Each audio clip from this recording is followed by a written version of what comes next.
संतती प्राप्तीसाठी आपण कुंडलीचा आधार कसा घेतला पाहिजे?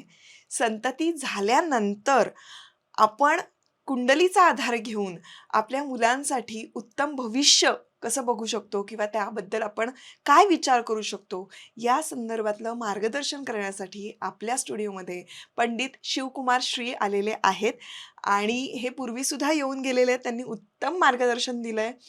तुम्ही खूप भरभरून प्रतिसाद दिलेला आहे त्या पॉडकास्टला आणि म्हणून हा विषय खूप महत्त्वाचा आहे की आपल्या मुलांसाठी आपण काय केलं पाहिजे किंवा कधी पत्रिका बघितली पाहिजे, पत्रिका बघितल्यानंतर त्यामध्ये कुठले ग्रह बघितले पाहिजे, सगळी सगळी माहिती या पॉडकास्टमध्ये तुम्हाला कळणार आहे.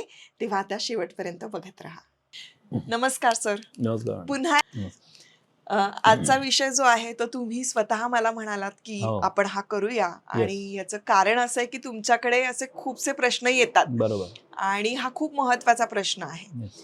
त्यामुळे संतती प्राप्तीसाठी आजकाल वैद्यकीय उपचार तर आहेतच, बरोबर पण त्याचबरोबरीनं कुंडलीचा आधार घेतला पाहिजे, हे कितपत योग्य आहे तुम्ही कसं समजून सांगा? येस. नमस्कार. तर आजचा सब्जेक्टच हा संवेदनशील आहे आणि या माझ्या 30-35 वर्षाच्या करिअरमध्ये याचा अभ्यास करून, ॲज मी इंजिनियर असल्यामुळे टेक्निकल पॉईंट ऑफ व्ह्यू अभ्यास करून पत्रिकेमध्ये काय अशी योग आहेत की ज्यामुळे संतानाला डिले होतं आणि त्यासाठी काय करायला पाहिजे हे ऑलरेडी माझं झालेल्या अनेक ज्या व्यक्तींना, जोडप्याला 4 वर्ष संतती नाही, 10 वर्ष संतती नाही, 12 वर्ष संतती नाही, यांना आपण त्याचा पॉझिटिव्ह रिझल्ट आपण दिलेला आहे. आणि सगळ्यात मेन पॉईंट काय आहे, आज आपण बघितलं तर आज तुम्ही रस्त्यावर कुठे जात असाल तर तुम्हाला IVFचे बोर्ड सगळे दिसतात की तुम्ही IVFचं संतान चांगलं सुखरूप करू शकता वगैरे. पण हे आम्ही 20 वर्षापूर्वी असं काहीच नव्हतं. तर सगळ्यात महत्त्वाचा पॉईंट हा आहे की लग्न जेव्हा होतं त्या संतानासंबंधी पुढचं सांसारिक जीवन या संबंधीचा अवेअरनेस जो आहे तो आपल्या या नवीन जोडप्याला एवढा जास्त नाही आहे. म्हणजे त्यांचं शिक्षण भले इंजिनियर असू दे, काही असू दे, पण IVF झालं तरच ती मुलं होतात आणि तेच आपण घ्यायला पाहिजे असा एक सबकॉन्शियस इफेक्ट आहे. माझ्याकडे येतात बरेच क्लायंट येतात की नवरा बायको दोघं पण IT इंजिनियर आहेत, IT प्रोफेशनल आहेत, त्यांचे पालक पण असतील, नॉर्मली दोघंच येतात किंवा एखादी स्त्री येते की संतान होत नाही वगैरे, काय प्रॉब्लेम आहे. मग त्यांना हे पण माहीत नसतं की संतान होण्यासाठी जे काय आपण टेक्निकली अभ्यास पाहिजे किंवा एक कधी प्रेग्नन्सी कुठल्या वेळात राहू शकते, काय टाइम पिरियड आहे बाबा, आपली बॉडीची रचना कशी आहे, या संबंधचे अवेअरनेस, हा मेडिकल अवेअरनेस तो असणं पहिल्यांदा गरजेचं आहे. त्यानंतर मग डायरेक्ट IVF करण्यावर IUI पण करायला लागतं आपल्याला. IUI 5-6 वेळा पण करू शकता, काय प्रॉब्लेम नाही. त्यात जर त्या IUI म्हणजे काय हे ते ऍक्च्युली त्या लोक मला सांगायला लागतं, मीच सांगतो म्हणजे IUI म्हणजे काय प्रोसिजर असतं. तर मी इंजिनियर जर असेल तर एवढे मेडिकलचे फील्डमध्ये डॉक्टर माझे मित्र आहेत, जवळचे, माझ्या घरात पण डॉक्टर आहेत. त्यामुळे कुठलीही गोष्ट बोलताना काहीतरी टेक्निकल बाजू स्ट्रॉंग असलं की आपल्याला बोलायला पण बरं पडतं. बरोबर. ॲज अ वास्तुशास्त्र ज्योतिषशास्त्र जरी असेल तर हा एक पॉईंट महत्त्वाचा आहे की IVF म्हणजे काय, IUI म्हणजे काय, IVF झाल्यानंतर होऊ शकतं, IUI झाल्यानंतर IVF, त्यानंतर सरोगसीचा काय प्रकार आहे बाबा तो पण आहे. अशा या सगळ्या टाईपमध्ये मी माझ्या क्लायंटना डॉक्टरांना काम करू देतो, काय प्रश्न नाही आहेत. पण माझ्या लेवलला मला पत्रिका भेटल्यानंतर कळते काय प्रॉब्लेम आहे. अनेक वेळा असं पण होतं की डॉक्टर म्हणते दोघांचं पण जे रिझल्ट आहे एकदम पॉझिटिव्ह आहेत, असं काही प्रॉब्लेम नाहीये, पण डॉक्टर कळत नाही, म्हणजे काय होते माहित नाही, पण यावेळेला IVF सक्सेस व्हायला पाहिजे. म्हणजे IVFला पैसे जातात तर यात काही डाऊटच नाही, पण सेकंड काय, थर्ड काय होईल का नाही ही गॅरंटी नाही. सगळे रिपोर्ट होत का नाही, पण आपण पत्रिका बघितलं लगेच कळते काय प्रॉब्लेम आहे. अच्छा, पत्रिकेला कळू शकतं. मी ते म्हणजे क्लायंट बोलण्या अगोदरच मी सांगतो की हा असा प्रॉब्लेम आहे का, असं डायरेक्ट विचारतो. म्हणजे टेक्निकल टर्म्स माहिती आहेत त्यातला मला पूर्णपणे, ग्रहांच्या अनुषंगाने कुठला ग्रह कुणावर कसा बसलाय, कुठली दृष्टी टाकतो, हा प्रॉब्लेम आहे का, हा प्रॉब्लेम, हा तुमचा रिपोर्ट आला, हा प्रॉब्लेम, हा रिपोर्ट आलेला आहे, ठीक आहे. आता मला काय करायचं, मी व्हेरीफाय करून घेतो. म्हणजे कुंडली बघून मेडिकल प्रॉब्लेम काय ते न सांगता पहिला मीच विचारतो. त्यांच्याकडनं यस आलं की कळतं की अरे ह्याच्यामुळे हे व्हायला लागलं. मला बेसिक रूट कॉज सापडायला पाहिजे की माझ्या ह्या एका व्यक्तींची पत्रिका बघितल्यावर मला बेसिक रूट कॉज सापडतंय का. बेसिक रूट कॉज सापडला एकदा की मग मला पुढे जाऊन काय प्रॉब्लेम न उपाय करत राहिल्यानंतर अल्टिमेटली सगळं प्रोसेस चालू राहते. अक्षरशः लास्ट मोमेंटला म्हणजे ते बाळ जन्माला येऊपर्यंत माझा बॅकअप, आमचा ऑफिसचा बॅकअप त्यांना कंटिन्यू असतो. आल्यानंतर आमचे व्हिडिओ पण आम्ही घेतो की 6 वर्षानंतर संतती झाले, 10 वर्ष संतती आम्हाला झाले. माझे व्हिडिओ पण आहेत आणि टीव्ही चॅनल पण दाखवलेले पण आहेत ते. म्हणजे कसं आहे, तो एक आनंद पण आहे ना. बरोबर बरोबर. आपण एवढं वर्ष या फील्डमध्ये आणि लोकांना एक बाळ होण्यासाठी, खरं म्हणजे ज्या कुटुंबाला किंवा ज्या स्त्रीला बाळ होत नाही ना, त्याचं दुःख किती असतं ना, ते मला खुर्चीवर बसल्यानंतर कळतं. काय तो एक मला एक रिलीफ आहे की माझ्या आई बहिणींना जे आहेत, जे काय माझ्याकडे येणारे क्लायंट आहेत, त्यांना आपण नुसतं बाळ देणं पण नाही, ह्यात अजून महत्त्वाचा मुद्दा आहे. नुसतं बाळ होणं ह्याला मी काय जास्त असं व्हॅल्यू देत नाही. कुणालाही बाळ होऊ शकतं, पण ते बाळ पुढे जाऊन सुसंस्कृत, सुदृढ, मेंटली आणि फिजिकली फिट, चांगलं पर्सेंटेज देणारं, आई वडिलांचं सुख असणारं, मॅरिटल लाईफमध्ये प्रॉब्लेम काय येऊ नये, इंटेलेक्च्युअल लेवल राहावी, या सगळ्या दृष्टिकोनातून आपण ज्योतिषशास्त्रातून परफेक्शनमध्ये जाऊ शकतो. आणि माझा हेच प्रोसेस असते. म्हणजे आता आपण बाळ प्रेग्नन्सी राहिली की संपलं नाही. 9 महिन्यापर्यंत त्याला काय काय आपण पुरवलं पाहिजे, संस्कार कसे व्हायला पाहिजे, की त्या संस्कारातून का आई आणि बाळ हे कनेक्शनमध्ये असतं. आईचे थॉट प्रोसेस सगळी चालू असते. ती कशी पॉझिटिव्ह करून पुढं बाळाला चांगल्या टायमिंगला जन्माला आणता येईल, हा पण विचार सगळ्यात महत्वाचा आहे. फक्त बाळ होऊन नुसतं उपयोग नाही, पण चांगलं पण सुदृढ पण असलं पाहिजे. बरोबर. मेंटली फिट पण पाहिजे. म्हणजे वैद्यकीय सल्ला, त्यानंतर म्हणजे वैद्यकीय उपचार, त्यानंतर कुंडली, या सगळ्याचाच आधार घेऊन खरं तर हा विचार झाला पाहिजे. पण आपण लग्न ठरवताना संतती विषयक जे काही गोष्टी आहेत ते बघणं गरजेचं आहे का, आणि का गरजेचं आहे असं तुम्हाला वाटतं? येस, अतिशय महत्वाचा प्रश्न आहे हा. म्हणजे मी आजपर्यंत बघताना माझ्या ऑफिसमध्ये आल्यानंतर माझ्या ऑफिसच्या टेबलवर माझ्या पूर्ण केबिनमध्ये तुम्हाला पंचांग पण दिसणार नाही. पंचांगाचा वापर मुहूर्त किंवा बाकी गोष्टी ठीक आहे, पण ते गुण मिळण्याचा चार्ट आणि किती गुण झाले, एकनाडे दोष, या गोष्टी बघून पण अनेक वेळेला डिक्लाइन होऊन जातं की लग्न करायचं का नाही करायचं. हो, तुम्ही मागे पण सांगितलं होतं. पण एखादी आई वडील आले, त्यांच्या मुलीची पत्रिका लग्नासाठी बघत असेल, तर ते मी तिथं आवर्जून बघतो की या मुलीला काय काय आता फिजिकल मुलं होण्यासाठी काय प्रॉब्लेम आहेत का. अच्छा, ते कळतं बघितल्यानंतर. ओके, ते बघितलं पीसीओडीचा प्रॉब्लेम आहे का, किंवा ग्रोथ होती की नाही बीज अंडाची प्रॉपर, किंवा बाकीचा कुठला प्रॉब्लेम, सगळं कळतं, डायरेक्ट कळतं काय काय नाही ते. व ते फिलोपियन ट्यूब ब्लॉक आहे का, दोन्ही, म्हणजे ना आता जर मुलं व्हायची असतील तर काही काय ऑपरेशन करून करायला ना डायरेक्ट मुलं होणार आहेत, हे स्ट्रेटली कळतं. पत्रिका भेटलं ते कळतं. अभ्यास एवढा आहे म्हणून ते कळतं. एक जनरल अवघड आहे पण होईल, वेळ लागेल पण होईल, असं तुम्ही सांगू शकता. अवघड आहे पण होईल नाही, अवघड आहे पण काय करायला लागेल. अच्छा, काय करायला. आता काही लोकांना 5 वर्ष झालेत, संतती होत नाहीये, पण त्यांनी एंडोस्कोपी पण केलेली नाही. मला इथं कळतं की स्पष्टपणे काही ना काही ऑपरेशनल ऍक्टिव्हिटी झाल्याशिवाय आणि फिलिपिन ट्यूब्स वगैरे ब्लॉक असतील किंवा काय असतील, त्यामुळं हे क्लीन केल्याशिवाय पुढे मुलं होणार नाही, इथपर्यंत मी जातो डायरेक्ट. आणि मी लोकांना सांगितलंय की तुम्ही डॉक्टरकडे जा आणि विचारा, हे तुम्ही करून घ्या आणि मी प्रेग्नन्सी राहील. माझे उपाय असतातच, पण त्यांना ते आयडिया येत नाही. बरोबर, नुसते जाऊन येतात, पण ते आतमध्ये काय प्रॉब्लेम आहे ते आपल्या पत्रिकेत. कसं आहे, ज्योतिषशास्त्र एवढं बेस्ट टेक्निकल टूल आहे. कुठेही तुम्ही एकदम परफेक्शन डीप लेवलला लावलं की ते तुम्हाला आयडिया येते. आज आपण संतती संबंधी बोलतोय, तर संतती संबंधी सगळ्या गोष्टी पुरुष आणि स्त्रीच्या बघून कळू शकतात. किंवा स्त्रीची जरी पुरुषाची जरी पत्रिका असेल लग्नाचा, मुलीचं चांगलं आहे, पण मुलाच्या पत्रिकेत काय प्रॉब्लेम आहे बाबा, स्पर्म क्वांटिटी कमी जास्त आहे का, मॉर्टिलिटी रेट कमी आहे का, काय होते काय नाही, इम्पॉर्टन्सी आहे का, ही पत्रिका पण कळू शकतो. मग अनेक वेळेला मी लग्न लोकांना काय म्हणतो की बाबा तुम्ही लग्न होण्यासाठी 4-5 वर्ष आता मी प्लॅनिंग करणार, ह्यात घालवू नका, तुम्हाला हा प्रॉब्लेम पुढे जास्त होईल, तर जेवढ्या लवकर तेवढे बाळ होऊ दे, मग तुम्ही गॅप घेऊन पुढे जाऊ शकता. हे पण सगळ्यात महत्त्वाचं आहे. या बऱ्याच गोष्टी अशा आहेत की या संततीचा हा पार्ट आला की व्यवस्थित प्लॅनिंग करून, अभ्यास करून, त्या पद्धतीने ते पुढे गेलं तरच ते व्यवस्थित होतं.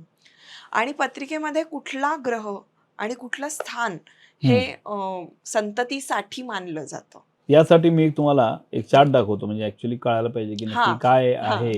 लोकांना खूप क्युरियोसिटी असते की आम्ही पत्रिका बघून आमच्या पत्रिकेतलं कुठलं स्थान आहे, त्याच्यामध्ये कुठला ग्रह स्ट्रॉंग असायला पाहिजे, त्यासाठी काय करायला. त्यासाठी मुद्दाम मी आजच्या दिवसासाठी चार्ट करून आणलाय की यावर आयडिया यायला पाहिजे की ज्योतिषशास्त्र कशा पद्धतीनं बघितलं तर म्हणजे आज मी फक्त संतानासाठी सांगणार आहे, हा. पण वेगवेगळ्या अँगलला आपण पत्रिका बघू शकतो. हो हो ओके.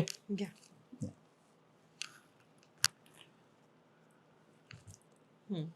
तर या ठिकाणी हेडिंग दिलेले संतान सुख कसे पहावे. आता कुठल्याही पत्रिकेमध्ये हे असे 12 घरं असतात. 1 2 3 4 टोटल 12 घरं असतात. जेव्हा कोण संतानासंबंधी मला प्रश्न विचारेल तेव्हा माझं टार्गेट कुठं जातं की लग्न करताना संतती होईल का मुलाला मुलीला. आता बघा एखादी मुलगी आली, या मुलाला लग्न करायचं, मुलाचं संतानाचं स्ट्रॉंग स्थान आहे की नाही, that I have to cross check कुठल्याही परिस्थितीत. तर संतानासाठी सगळ्यात महत्त्वाचं कुठलं स्थान, हे संतानाचं स्थान आहे. संतान किती होणार, कशी होणार, म्हणजे एखादी लेडीज आहे तर ते सी सेक्शन होणार का नॉर्मल डिलिव्हरी होणार हे पण सांगू शकतो व्यवस्थित. हे संतानाचं स्थान आहे आणि हे सुखस्थान आहे. व्यक्तीला मिळणारं प्रत्येक सुख म्हणजे आई वडिलांचे मेन संतानाचं सुख पण इथनं बघितलं जातं. आणि हे कुटुंबाचं सुख आहे. कौटुंबिक जीवनाच्या सुख, हे तिन्ही सुख बघून त्याच्यावर पडणारी ही दृष्टी लाभ असताना इथं कुठला क्रूर ग्रह बसलाय का, निगेटिव्ह ग्रह बसलाय का, हा सगळा अनालिसिस करून या 4 पॉईंटच महत्वाचे आहेत. त्या 4 पॉईंटवरनच अनालिसिस करून आपल्याला कळतं की संततीच्या पॉईंट ऑफ व्ह्यू पर्सेंटेज किती आहे. अच्छा, पर्सेंटेज किती, that percent is that defined by me. कारण माझ्या डोक्यात आहे लॉजिक की सॉफ्टवेअर डोकं तयार झालं माझं की हां या मुलीला किंवा मुलाला संततीचं सुख हे 30% आहे बाबा किंवा 50%. मी लग्नाच्या वेळा पण असंच करतो. एखाद्या मुलीची लग्नाची पत्रिका आली की हे वैवाहिक जीवन टिकण्याची किंवा वैवाहिक जीवनात सुख किती पर्सेंटेजमध्ये आहे, 30%, 40%, 90%, 50%, हे बघणं गरजेचं आहे. पण मग असं 30-40% आणि 50% असेल तर म्हणजे काय ते तुटूही शकतं आणि चांगलंही असू शकतं. नाही, मला पुढचा वाढवायचा ना. अच्छा, अर्धांगिनी ना बायको, नवरा बायको इज इक्वल टू 100 पकडतो. ह्याला 30 असेल तर समोरच्याला 70 वाला मला मिळला तर 70 + 30 डिवाइड बाय 2 क्युम्युलेटिव्ह 50% क्रॉस होतोय. So that is important. मग गुणमेलनामध्ये 36 गुण जुळले आणि दोघांना 30-30% असेल, नापास होणार, फिनिश, डायव्हर्स तर होणारच आहे.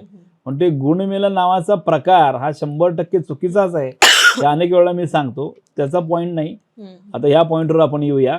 सगळं सांगतो. शरीराचं स्थान आहे प्रथम स्थान या ठिकाणी, तर प्रत्येक शरीराचं स्थान हे आहे. कुटुंबाचं स्थान आहे, हे बंधू भगिनीचं पण स्थान आहे, पराक्रमाचं हे सुखस्थान आहे, हे संतानाचं स्थान आहे, शिक्षणाचं आहे, हे आजाराचं स्थान आहे, हे मृत्यूचं स्थान आहे. आता जर एखाद्या माणसाच्या पत्रिकेत आजाराचं आणि मृत्यूचं स्थान जर एकत्र आलं असेल किंवा ते ग्रह एकत्र आले असेल, ते डिफिशियन्सी तयार झाली असेल तर मग 100% संततीला गॅरंटीला प्रॉब्लेम 6-7 वर्ष अनेक वेळ लागतो. पण एकाला हा प्रॉब्लेम आहे, समोरच्या एक मुलीला हा प्रॉब्लेम आहे, मुलाला पण त्याच घरामध्ये काय प्रॉब्लेम असतील तर संतती होतच नाही. खूप डिफिकल्ट होऊन जातं.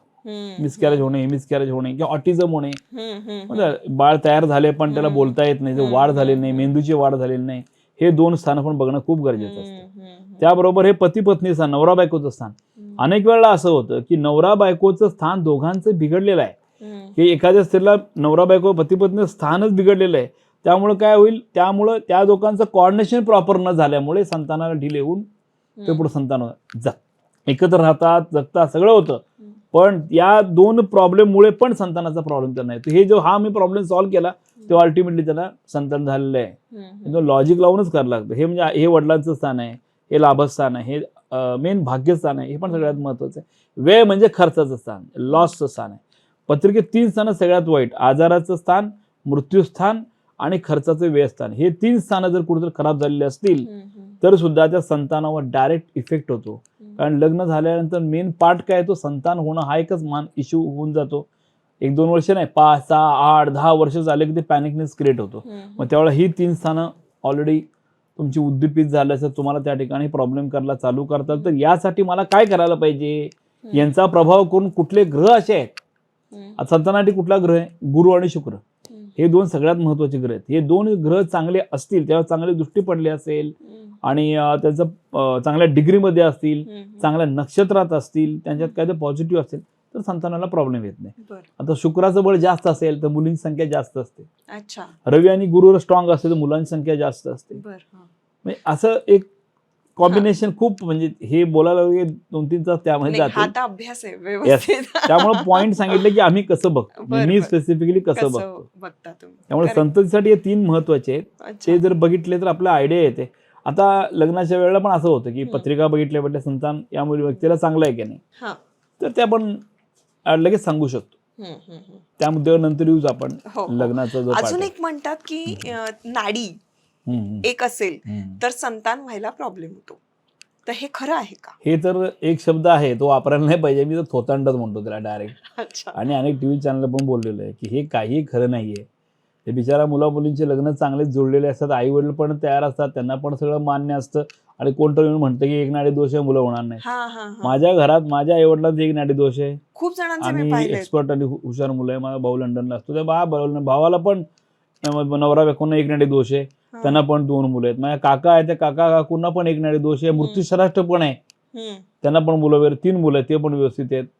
म्हणजे एक नाडी दोषमुळं मुलं होत नाही. आणि हे जे काही ब्राह्मणाचा ठासून सांगतात, तसं काही त्याने ब्रह्मदेवाने त्याला सांगितलेलं आहे. तेव्हा विचार करायला पाहिजे आपण की कुठल्या व्यक्तीकडे चाललोय आणि काय नॉलेज आहे त्याचं, आणि या गोष्टीला विश्वास ठेवायचा का नाही ठेवायचा. ब्लड ग्रुप सारखा असेल तर काय करायचं, डॉक्टरना विचारायचं, माझा काय संबंध नाहीये. एक नाडी दोषचा काय संबंध ऍब्सोल्युटली संतती होण्याशी येत नाही. इव्हन मी हे असं का म्हणतोय ते पण माझ्या घरातले अनेक उदाहरणं ते सोडा. माझ्याकडे जे क्लायंट मुलांचं लग्न करण्यासाठी किंवा मुलींचं लग्न करण्यासाठी येतात, ठरवण्यासाठी येतात, तेच आम्हाला सांगतात की आम्हाला पण अनेक काही वर्षापूर्वी जेव्हा लग्न झालं होतं तेव्हा एक नाडी दोष आहे, तुम्हाला संतती होणार नाहीये आणि तुम्ही लग्न करू नका असं डायरेक्ट सांगितलं होतं. पण आम्ही त्यांचं ऐकलं नाही, आम्ही लग्न केलं. आता मला 2 चांगली मुलं आहेत, काहीच प्रॉब्लेम नाहीये. म्हणजे माझं सोडा, जे माझ्याकडे येणारे आहेत क्लायंट आहेत, त्यांनी पण मला सांगितलेलं आहे की आम्ही अशा ह्याच्यातनं जाऊन आम्हाला संतती झालेली आहे. हेच माझ्यासाठी मोठा एव्हिडन्स ठरतो. एक नाडी दोषमुळं संतती होणार नाही, हे सगळ्या लोकांनी डोक्यातनं काढून टाकायला पाहिजे. ओके. आता ना काही घरांमध्ये आपण बघतो की वर्षानुवर्ष त्यांच्या घरामध्ये संतती प्राप्तीसाठी काही ना काहीतरी समस्या असतात. म्हणजे मिसकॅरेजेस होतात, खूप खूप वर्ष लागतात मूल होण्यासाठी, होतात पण ते खूप कष्टानी आणि खूप त्रासदायक असे असतात त्यांचे सगळे अनुभव. ह्याचं कारण काय असू शकतं? याला 2-3 कारण आहेत. फर्स्ट कारण सांगतो. एखादा, आता मी डॉक्टर नाहीये, पण मी पॉइंट ऑफ व्ह्यू विचार करतो की जेनेटिक प्रॉब्लेम जर असतील तर जेनेटिक प्रॉब्लेम एखाद्या, आता पर्सेंटेज परत बोलतो मी, एखाद्या व्यक्तीच्या पत्रिकेमध्ये किंवा त्या माणसाच्या जीवनामध्ये संतती होण्याचं एकदा 20-30% असेल, आणि ज्या समोरच्या व्यक्ती लग्न करणार त्याचं पर्सेंटेज तुम्ही चेक न करता लग्न करत असाल तर it is going to happen again and again. तो समोरच्या माणसाचं पर्सेंटेज हे चांगलं असणं हा पहिला पॉईंट आहे. म्हणून दोघांचं एकत्र अभ्यास करून लग्नाचं डिसिजन घेणं, सर्वांगाने डिसिजन घेणं गरजेचं आहे. ओके. दुसरा पॉईंट, आपलं जे अँसेस्टर्स असतात, ते आपले आजी आजोबा पणजोबा खापरपण जे काय असतील ते एका ठिकाणी कायम सरेंडर होतात. ते म्हणजे आपले कुलदेव, कुलदेवी. मी लोकांना मुद्दाम आवर्जून सांगू इच्छितो या पॉडकास्टच्या थ्रू की स्वतः मी अनुभवलेलं आहे. As a me technical engineer असेल तरी सुद्धा या गोष्टी ज्या आहेत त्या खरोखर मी करून बघितल्यानं फरक पण पडलाय. तर यासाठी आपण जे आपलं कुलदेवी किंवा कुलदेव असेल ना, तेवढं 100% वर्षातून एकदा जाणं गरजेचं आहे. अच्छा. तिथून म्हणजे आता हे सुपरस्टिशियस नाही, हा त्या ठिकाणी तुम्ही जाता, तो आशीर्वाद कुलदेवाचा आशीर्वाद तुम्हाला मिळतो. पण त्या कुलदेवापेक्षा पण त्या ठिकाणी तुमचे सगळे अँसेस्टर जाऊन आलेले आहेत. बरोबर. ती कनेक्टिव्हिटी तुम्हाला इथे चार्ज करते. Correct correct correct. That connectivity is very important. तुमचे आजोबा गेलेत, आजोबांचे आजोबा गेलेत, त्यांचे आजोबा गेलेत, 500-1000 वर्ष तिथे जाऊन आलेले आहेत. त्याचा आशीर्वाद, ती कनेक्टिव्हिटी तुमच्या पुढे संतान होणाऱ्या लोकांना पुढच्या भावी जीवनाला मिळतेच मिळते. आणि अक्षरशः चमत्कारिकरित्या पॉझिटिव्ह फरक लोकांच्यात मी बघितलेले आहेत. फॉर एक्झाम्पल साधं नवीन टेक्निकल उदाहरण देतो. तुम्ही अवतार पिक्चर बघितला असेल, आता सेकंड काय थर्ड पार्ट आला अवतार पिक्चरमध्ये. त्यामध्ये दाखवलं आहे त्यांचे अँसेस्टर खूप मोठे झाड असतात पाण्यामध्ये, आणि ज्या वेळेला ते जातात, एक लेवल कमी आली की एनर्जी लेवल कमी झाली की ते त्याच्या म्हणजे केसाचा शेंडीचा पार्ट आहे त्याला ते लावतात. बरोबर. त्यावर ते चार्ज होतात, ते कुरू लावतात, त्याला चार्ज होतात. So again they get positive energy. मग ते तिथे गेल्यानंतर चार्ज झालं त्यांना ताबडतोब, आणि वर्षात जाऊन ते चार्ज करतच असतात. हे अनेक जे काय अभ्यास के पिक्चर निघतात ते भले हिंदी मायथॉलॉजीचा अभ्यास, त्याचा अभ्यास करून निघतात, अनेक वेळा मी बघितलंय. तर हे त्यावरनं मला लोकांना सांगायला इझी जाते ते अवतार पिक्चरमुळे. ॲटलिस्ट ते जे दाखवलेलं आहे ते आपल्या हिंदू संस्कृतीमध्ये खरीच ती तो पार्ट आहे आणि आपले अँसेस्टर आपले आशीर्वाद देतात, त्यांच्या आशीर्वादाने आपण पुढे जातो आणि ते आपण ग्रॅप करणं फक्त मुलाबाळासाठी नाही, ओव्हरऑल सगळ्या लाईफसाठी, संसारात, जीवनासाठी, लग्नासाठी सगळ्यांना गरजेचं आहे. लग्न झालं ना की पहिल्यांदा कुलदेवाला जायचे, पहिल्यांदा आपली बघा प्रथा होती पहिली. आता हळूहळू ते संपत आलेले आहे. कोण जात आहे कोण जात नाही, पण इट्स व्हेरी इम्पॉर्टंट. ते जाऊन आल्यानंतर हा फरक पडले. म्हणजे काही लोक 10 वर्ष गेले नाहीत आणि मी जा म्हणून सांगून आल्यानंतर त्यांना लगेच 6 महिन्यात फरक पडला चालू झाला, असं मी प्रॅक्टिकली अनुभवलेलं आहे. So it's very important. त्याला सायन्स प्रूव्ह कुठं करू शकत नाही, अजून तेवढं गेलेलं नाहीये, पण हळूहळू ते सायन्स ते पण प्रूव्ह करेल की ते असं आम्ही इंडियन लोक असं का म्हणत होतो ते, आणि रिझल्ट त्याचा 100% आहे. अगदी बरोबर आहे. कारण ही जी एनर्जी आहे ही एनर्जी एक्झिस्ट करते. म्हणजे यामध्ये श्रद्धा अंधश्रद्धा हा मुद्दाच नाहीये. मुद्दा हा आहे की तुम्ही मनोभावे कुठल्याही गोष्टीची जर भक्ती करत असाल, श्रद्धा असेल, तर ते श्रद्धास्थान प्रत्येकाच्या आयुष्यात हे असायला हवं. आणि तुम्ही म्हणतात असं की आपले पूर्वज तिथपासून आलेली ती एक एनर्जी आहे, तो फ्लो आहे, तो आपण तोडता कामा नये. करेक्ट. अगदी बरोबर आहे. काय होतं, बऱ्याचदा संतती प्राप्तीसाठी काही समस्या येतात. तुम्ही मगाशी म्हणाला तसं ऑटिझम ची मुलं असतात किंवा मग काय म्हणूया स्पेशल चाइल्ड असतात, आणि हे असं झाल्यानंतर प्रत्येक पालक घाबरतात दुसरा चान्स घेताना. तर त्यावेळेला आपण पत्रिका बघून सल्ला घेऊन तो उपयोगी ठरू शकतो का? येस. आता या 3 पॉइंट येतात.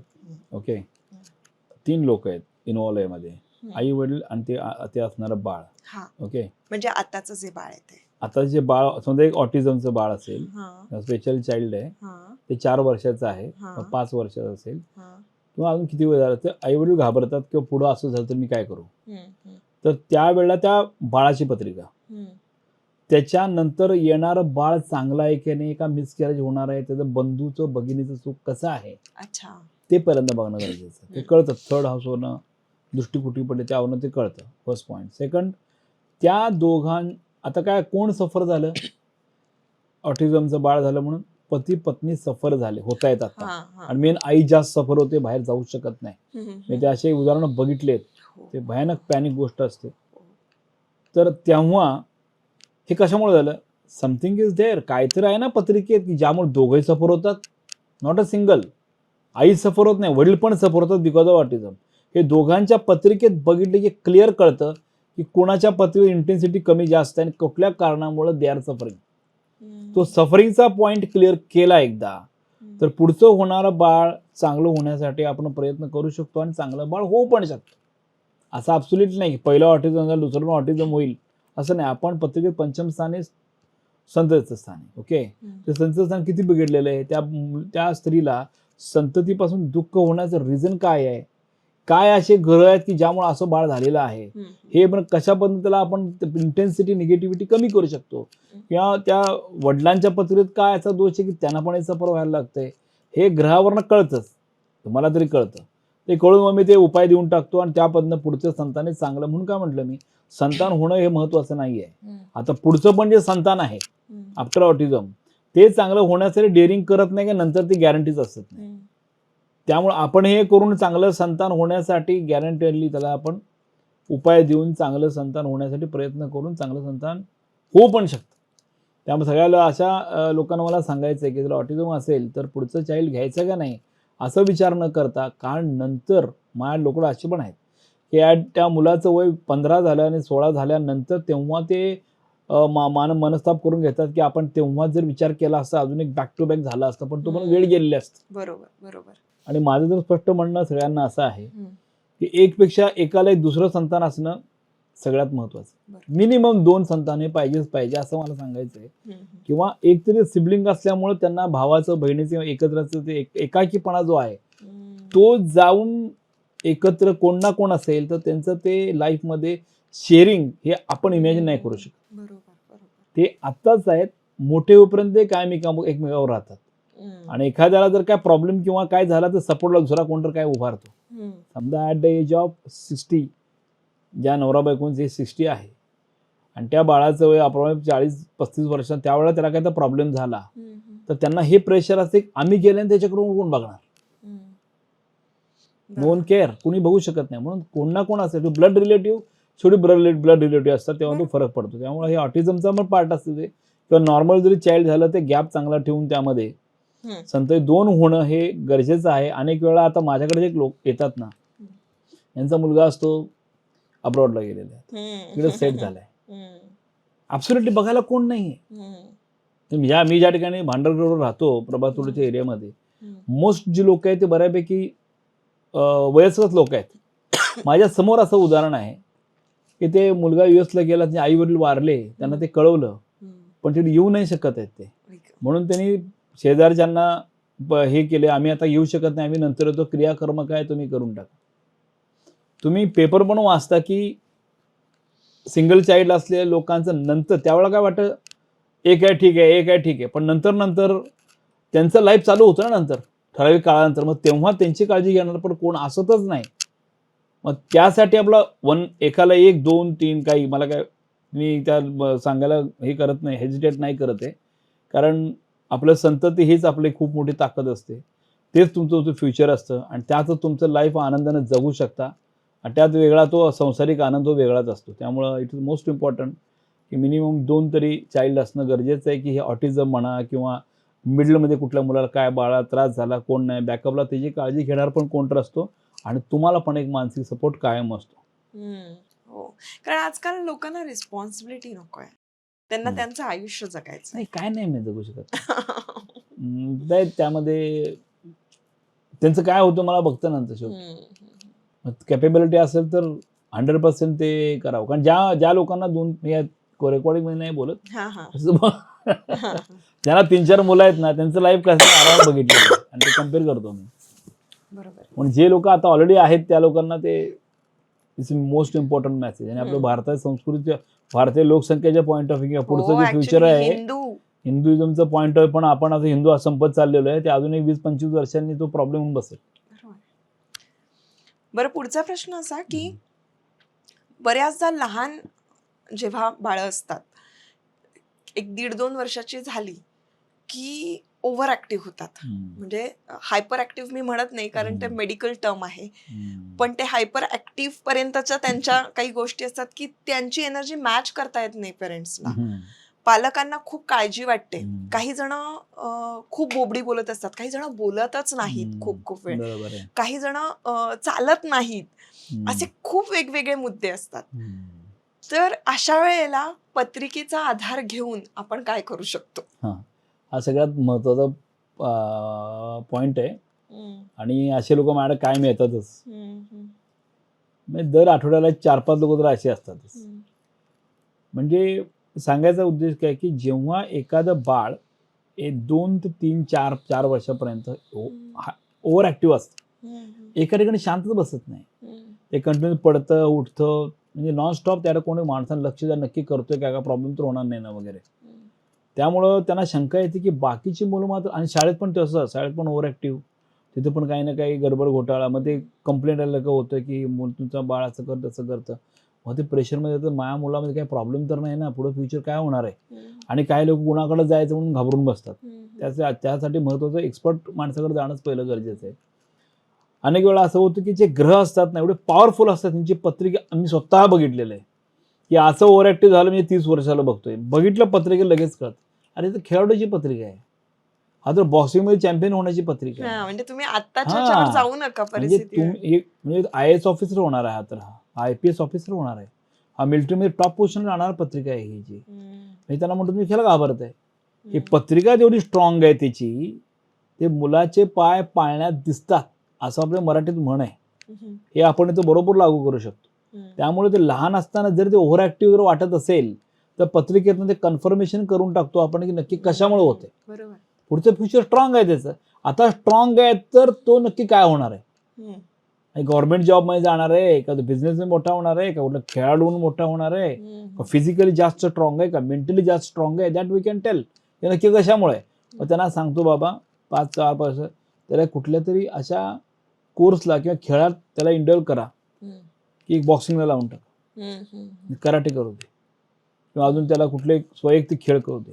त्याची जी काय एनर्जी असते ना, तो एनर्जी त्या ठिकाणी पूर्ण निघून जाईल, मग बेसिकली शांत बसेल आणि तो आरामात अभ्यास करेल, बाकी गोष्टी करेल. करेक्ट, म्हणजे त्याची एनर्जी ती तेवढी असते, Exactly. ती तुम्हाला झेपत नाही. झेपत नाही. मग त्याला आपण डायव्हर्ट करून त्याकडनं काम करून घ्यायचं Correct. अल्टिमेटली ते, आणि ते दॅट वर्क, ते वर्क पण होतं. आणि ते नंतर बघितलं पंडितजी सांगितल्याप्रमाणे, म्हणजे माझ्याकडे कितीतरी क्लायंट असतात की state level champion, national level champion, Olympic पर्यंत, म्हणजे कुठे गेलेले आहेत. आपण ते गायडन्स द्यावं, ही विद्यार्थी असं ह्याला असं पुढे घेऊन जा.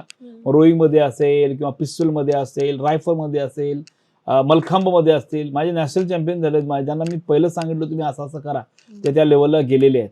म्हणजे ॲबिलिटी जी आहे ती आपण त्या ग्रहामधनं ओळखू शकतो की ह्या माणसाची ॲबिलिटी काय आहे. म्हणजे आपण असं म्हणतो डॉक्टरच पाहिजे, इंजिनियर पाहिजे असं नाही ना. आपल्या मुलामध्ये जी ॲबिलिटी आहे, आता मी तर इंजिनियर आहे, रोबोटिक्स मध्ये काम केलं, पण माझं ॲबिलिटी मी ओळखली, माझी ही ॲबिलिटी आहे, ते माझ्या पत्रिकेतून ओळखलं. तसं प्रत्येक पालकांनी, मला असं वाटतं, त्यांच्या पत्रिकेवरून त्या मुलांची ॲबिलिटी ओळखून त्या ॲबिलिटी प्रमाणात जर त्याला ग्रूम केलं तर त्यांना पुढे जीवनात काहीच प्रॉब्लेम येणार नाही. आणखीन एक प्रश्न, ते म्हणजे वास्तुदोष जर असेल तर संतती प्राप्तीसाठी त्यावर परिणाम होतो का? 100% होत, नक्की होत. बरं. कारण कसं आहे, ज्या घरात राहतो आपण, परत पर्सेंटेजवर येतो मी कुठलंही कुठलंही जर घर बघितलं आपण, ते घर वास्तुशास्त्राप्रमाणे किती पर्सेंटेज परफेक्ट आहे, दॅट वे टू चेक.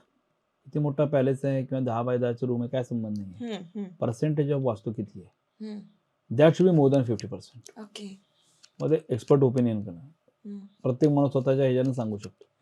वास्तू चांगली असेल, रिझल्ट चांगलाच मिळतो सगळ्या अँगलनी. म्हणजे फॉर एक्झाम्पल, आपण ज्या वास्तूत राहतो त्या वास्तूत झोपतो, सकाळी उठतो, म्हणजे सकाळी आपण रात्रभर आपण चार्ज होतो. मोबाईल का चार्जिंगला ठेवतो आपण, तर आपण पण चार्ज होतो. ते चार्ज होताना त्या घरातली एनर्जी जी आहे, जर पॉझिटिव्ह असेल तर पॉझिटिव्हली चार्ज होतो. अल्टिमेटली त्याचा इफेक्ट त्या आई वडिलांच्या पासून होणाऱ्या बाळावर सगळीकडेच होतो. हा झाला इंटरनल घराचा पार्ट. पण आता मला कितीतरी उदाहरणं आहेत अशी की वास्तू दोषाचा, पत्रिका बघून वास्तूचा पण उपयोग करून घेतो मी कधी. आता माझ्यामध्ये 2004-5 पुनावळ म्हणून, त्या काय माहितीये, पुनावळ म्हणून आहे आपल्या पुनावळ. असे एक उदाहरणाचे कितीतरी उदाहरण आहेत. बाहेर पुण्यातल्या म्हणून सांगितलं पुनावळ, पण त्या ठिकाणी असं मी व्हिजिटला गेलो त्यांना मुलं होत नव्हती, 7-8 वर्ष झाली होती. पत्रिकेतले उपाय दिले, वास्तूचं पण म्हटलं काहीतरी प्रॉब्लेम बघूया. ईशान्य कोपऱ्यात त्यांचं सेप्टिक टँक होता, मिसकॅरेज कंटिन्यू होत होतं. पत्रिकेतले उपाय पण केले, सेफ्टी टँक डायरेक्ट कट करायला लावला मी. त्यांना 2 मुलं आहेत, तर एकदम मोठी झाली आहेत ते मुलं आता. ओके, म्हणजे माझं पुरावा आहे त्या गोष्टीचा. ओके, त्याबरोबर त्या कुठल्याही घरामध्ये नॉर्थ ईस्ट कॉर्नर हा त्या संततीचा किंवा लहान मुलांचा कॉर्नर असतो. तो कट झाला असेल किंवा त्या ठिकाणी काय तर टॉयलेट किंवा बाथरूम किंवा कुठल्या गोष्टी असतील तर मुलं व्हायला प्रॉब्लेम येतोच. मिसकॅरेज होण्याची पॉसिबिलिटी जास्त असते. एंट्रन्स बरोबर नाही तरी पण प्रॉब्लेम, कॉम्प्लिकेशन वाढण्याची शक्यता जास्त आहे. साऊथ ईस्टला जर टॉयलेट बाथरूम असेल किंवा कोपरा वाढला असेल तर अनेक वेळा सिझरिनचा प्रॉब्लेम येतो किंवा आफ्टर बाळांतमध्ये बायकांना त्रास पण जास्त होतो. तर ते क्लेरिफिकेशन करणं गरजेचं. लेवल डिफरन्स बरोबर नसेल तरी प्रॉब्लेम येऊ शकतो. तुमचा प्लॉटचा साईज जरी बरोबर नसेल, शेवटी तुम्हाला होणारं संतान म्हणजे तुमचं फ्युचर आहे. बरोबर.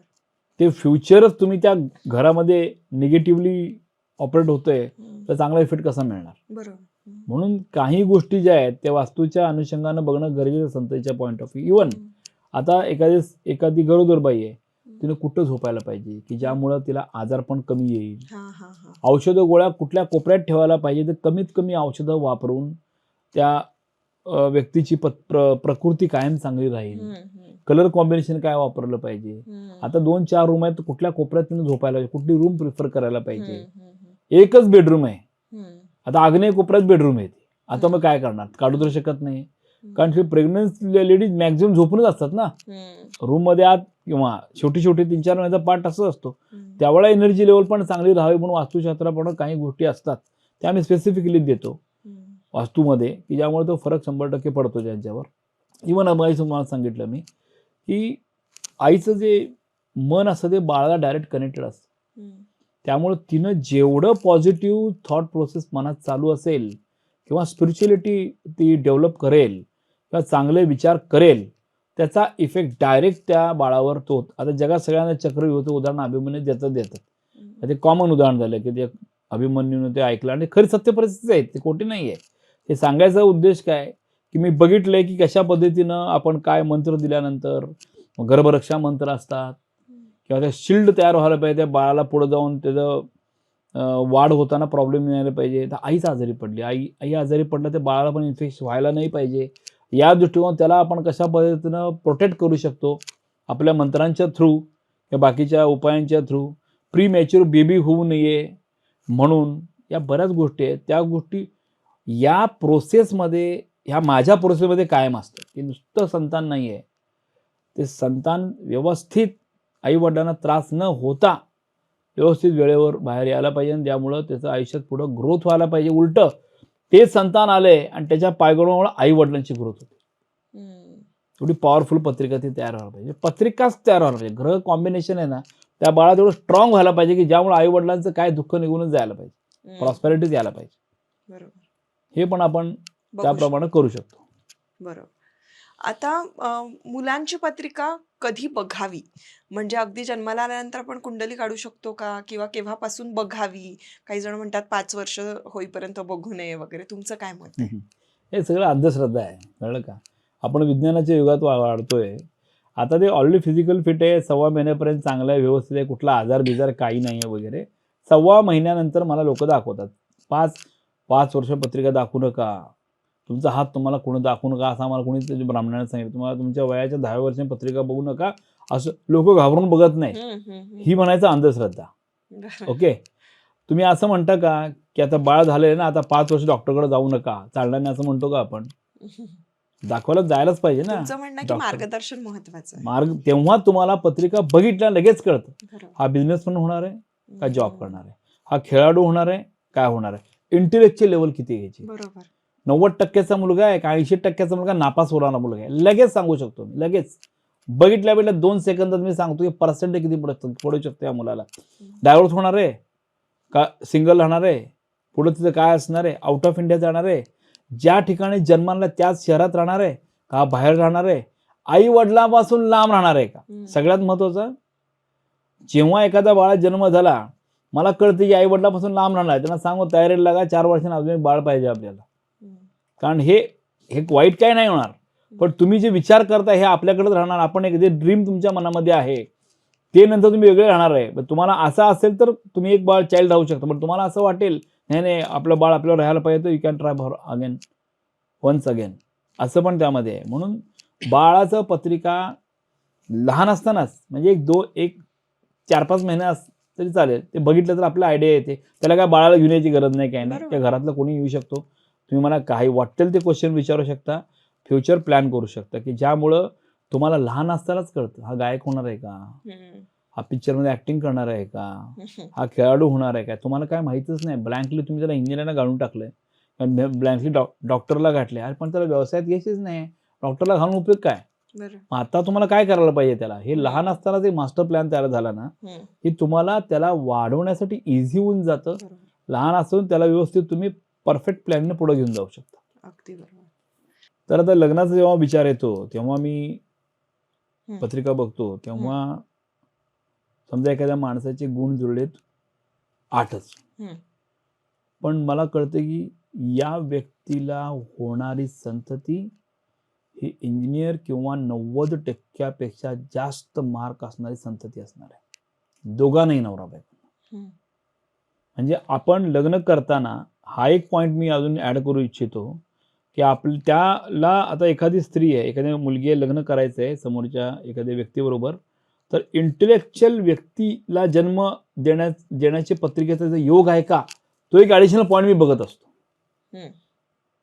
म्हणजे ह्याला जन्माला येणारा संतान हे मिनिमम 80-85% खाली मार्क असणारच नाहीत, त्याच्यावर जास्त मार्क पडू शकतात आणि व्यवस्थित संतान सुख त्याला मिळणार आहे, आध्यात्मिक संतान होणार आहे. आपल्या या संततीचा पाठलाच हा पॉईंट आहे. किंवा एखाद्या मुलीला जेव्हा संतानाचा विषय, पत्रिकेचा विषय लग्नाचा, तेव्हा पण आपल्याला त्या मुलीला होणारं संतान इंटेलेक्च्युअल आहे का, आध्यात्मिक आहे का, त्या पोझिशनवरून कळतं.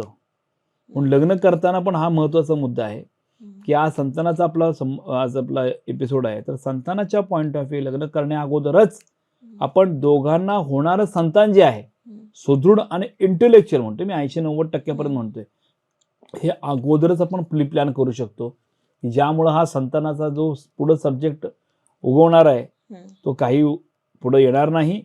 आणि किती 0 जरी गुण जुळाले आणि या पॉईंट ऑफ व्ह्यू जर पत्रिका परफेक्ट असेल तरी सुद्धा वैवाहिक जीवन संतत सुख 100% पुढे चांगलं हे मिळणारच आहे. बरं. आता आपली शेवटची गोल्डन टीप, त्या गोल्डन टीपमध्ये तुम्ही सांगू शकता की आपली संतती जी आहे ते संततीचं फ्युचर चांगलं होण्यासाठी, भविष्यात त्याला आरोग्य प्राप्त होण्यासाठी तुम्ही असा काही मंत्र किंवा जप असं काही तुम्ही सांगाल का, किंवा त्याच्यासाठी काय असा उपाय आहे जो करू शकतो आपण? येस.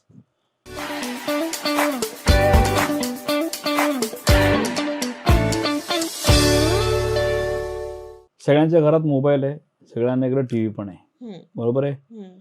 तर जे काही प्रेग्नंट भगिनी असतील त्यांच्या घरामध्ये किंवा लहान बाळ आहेत त्यांच्याकडे पण सकाळी उठल्या पहिल्यांदा विष्णू सहस्त्रनाम मोठ्याने लावा. बरं. त्याचा इफेक्ट सगळ्यात जबरदस्त आहे. पालन पोषण करणारा देवता म्हणजे विष्णू सहस्त्रनाम कंटिन्युअस लहान बाळानं ऐकलं पुढे जीवनात कधी कमी पडत नाही. ज्या लेडीज प्रेग्नंट आहेत त्यांनी नक्कीच कानामध्ये घालून ते व्यवस्थित आपला विष्णू सहस्त्रनाम दिवसातनं 2-3 वेळा ऐकावं, त्या मुलाला पुढे काही कमी पडणार नाही. असं माझं लॉजिक. नंबर 1. नंबर 2, घरामध्ये हनुमान चालीसा मोठ्याने लावा, निगेटिव्ह एनर्जीचा प्रश्न त्या ठिकाणी येणार नाही. गायत्री मंत्र नक्की त्या ठिकाणी घरामध्ये तुम्ही लावा, त्यानं तुम्हाला कधीच निगेटिव्ह कायम पॉझिटिव्ह एनर्जी घरामध्ये, सगळ्या देवता घरामध्ये ऑटोमॅटिकली त्या ठिकाणी येतात. कारण आपल्या संस्कृतीला माहिती आहे. ओम ह्रीम सूर्याय नमः, ओम गुरुवे नमः, हे 2 मंत्र बीज मंत्र आहेत. हे बीज मंत्र एखाद्या प्रेग्नन्सीनं कंटिन्यू म्हटलं तर गुरु आणि रवी हे 2 जे ग्रह आहेत हे पॉवरफुल होतात आणि त्या पुढं संतानाला शक्यतो काय पुढं प्रॉब्लेम येत नाही. पोटात असताना म्हणा घरात सगळीकडेच इफेक्टिव्हनेस येण्यासाठी हे जे सांगितले मंत्र आहेत हे रेग्युलर तुम्ही सकाळ संध्याकाळ लावलं तर एनर्जी लेवल पण चांगले येईल, त्या बाळावर संस्कार चांगले येतील, जी स्त्री ऐकते त्याच्यामुळे त्या बाळावर परिणाम पॉझिटिव्ह होईल. ओव्हरऑल सगळ्या गोष्टी जीवनात सक्सेसफुल होतील. धन्यवाद. खूप छान मार्गदर्शन केलं आणि आपल्या लिसनर्सला, आपल्या सबस्क्रायबर्सला खूप छान माहिती मिळाली असेल. भेटूया आता पुढच्या पॉडकास्टमध्ये नवीन विषयासह.